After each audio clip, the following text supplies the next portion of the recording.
Hello students, welcome back. जैसे कि हम लाइफ के बारे में बात कर रहे हैं, मुझे बताएं, आपके ख्याल में मुख्तलिफ लिविंग ऑर्गेनिजम्स अपने अंदर लाइफ को कैसे बरकरार रखते हैं? जवाब उनकी अपनी लेबॉर्ट्री में मौजूद है, जो उनकी बॉडीज के अंदर है। क्या हमारी बॉडीज के अंदर लेबॉर्ट्री?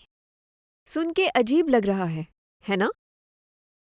मैंने लैब इसलिए कहा क्योंकि ऑर्गेनिजम्स के अंदर हर वक्त बहुत से केमिकल रिएक्शंस हो रहे होते हैं, यहाँ तक कि बैक्टीरिया जैसे सिंपल ऑर्गेनिजम्स में भी। अगर हम खाना बनाएं तो मुख्तलिफ इंग्रेडिएंट्स की ज़रूरत होती है। इसी तरह केमिकल रिएक्शंस को भी मखसूस एलिमेंट्स की ज़रूरत होती है। तकरीबन 92 केमिकल एलिमेंट्स होते हैं जो कि ज़मीन पर नेचुरली पाए जाते हैं। लेकिन आपको पता है, इन एलिमेंट्स में से सिर्फ 16 ऐसे केमिकल कंपाउंड्स बनाते हैं जो लिविंग ऑर्गेनिजम्स को बनाते हैं। इसीलिए इन 16 एलिमेंट्स को खास नाम दिया गया है। उनका नाम बायो एलिमेंट्स है। मगर क्या ये लिविंग ऑर्गेनिज्म के अंदर बिल्कुल एक जैसी अमाउंट में मौजूद होते हैं? इसका जवाब है नहीं।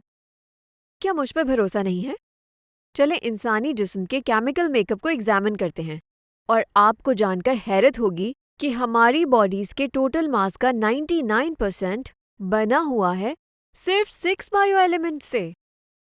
ये 6 बायो एलिमेंट्स और इनकी कॉम्पोजिशंस ये हैं: ऑक्सीजन जो कि 65%, कार्बन जो कि 18%, हाइड्रोजन 10%, नाइट्रोजन 3% है, कैल्शियम 2% है, फॉस्फोरस 1% है।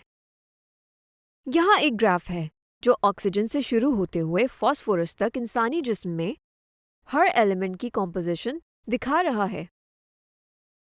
अब जबकि हम 6 बायो एलिमेंट्स को देख चुके हैं, इसके बाद हमारे पास 10 बायो एलिमेंट्स बाकी रह जाते हैं, जो ये हैं: पोटेशियम जो कि 0.35%, सल्फर 0.25% है, क्लोरीन 0.15% है।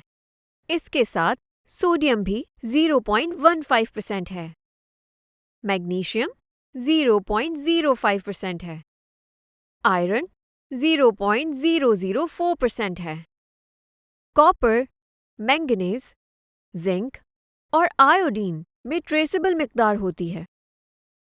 ये 10 बायो एलिमेंट्स हमारे बॉडी मास का बाकी 1% बनाते हैं। तो एक साथ ये हमें एक टोटल सॉलिड केमिकल एलिमेंट्स का 100% देता है, जो ह्यूमन बॉडी बनाते हैं। दिलचस्प है ना? बिल्कुल है। हकीकत यह है कि यही 16 केमिकल एलिमेंट्स तमाम ऑर्गेनिजम्स में होते हैं और इनकी खुसूसियात नॉन लिविंग की दुनिया में पाए जाने वालों से मुख्तलिफ होती हैं। ये शो करता है कि बायो एलिमेंट्स में कुछ वाकई बेहतरीन और मुनफरिद खुसूसियात हैं जो इन्हें ज़िंदगी की बुनियाद के तौर पर मुनासिब बनाती हैं। अब ये सब सुनकर तो बहुत सिंपल लग रहा है, लेकिन मैं आपको बताती हूँ, जिस तरह लिविंग ऑर्गेनिजम्स होते हैं वो काफ़ी कॉम्प्लेक्स और नॉन लिविंग थिंग्स से मुख्तलिफ है। आप ज़रा अपनी ही बॉडी को देख लें और नोटिस करें ये कितना अच्छा काम करती है।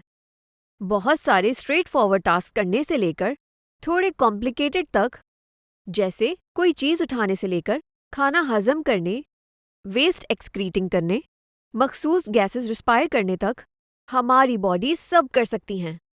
और ये तमाम एग्जाम्पल्स एक बुनियादी हकीकत बताती हैं कि लिविंग थिंग्स में एक smart built in regulatory mechanism होता है जो माहौल के साथ इंटरैक्ट करता है और इनकी स्ट्रक्चरल और फंक्शनल डिस्टिंक्टिवनेस को बरकरार रखता है।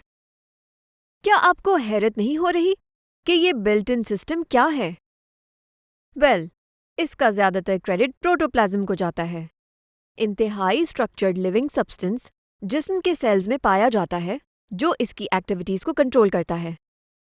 तो बॉडी की इंटेग्रिटी और फंक्शनल रेगुलेशन को समझने के लिए लिविंग ऑर्गेनिजम्स की बायोलॉजिकल ऑर्गेनाइजेशन की स्टडी करना बहुत ज़रूरी है, जिसमें आला दर्जे की कॉम्प्लेक्सिटी शामिल होती है।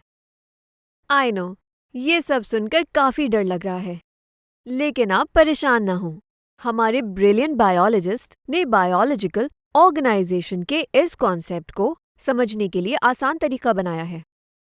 उन्होंने कैटेगराइज्ड किया है बायोलॉजिकल ऑर्गेनाइजेशन को मुख्तलिफ लेवल्स में, ये शो करने के लिए कि जिंदगी बेसिक एटॉमिक और सब एटॉमिक लेवल से कैसे शुरू होती है, जो बाद में एक पूरे नए ऑर्गेनिज्म में डेवलप हो जाती है और वो नया पॉपुलेशन ऑर्गेनिज्म का हिस्सा बन जाता है, जो साइंसदानों को कम्युनिटी लेवल पर ऑर्गेनिजम्स को देखने का मौका देता है।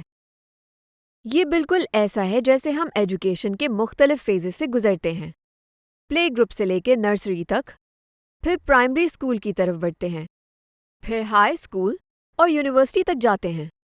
एजुकेशन के ये मुख्तलिफ ग्रोथ फेजेस और कॉम्प्लेक्सिटी के बढ़ते हुए लेवल दिखाते हैं। इसी तरह बायोलॉजिकल ऑर्गेनाइजेशन के मुख्तलिफ लेवल ऑफ ग्रोथ डाइवर्सिटी और कॉम्प्लेक्सिटी के बढ़ते हुए लेवल की तरफ इशारा करते हैं।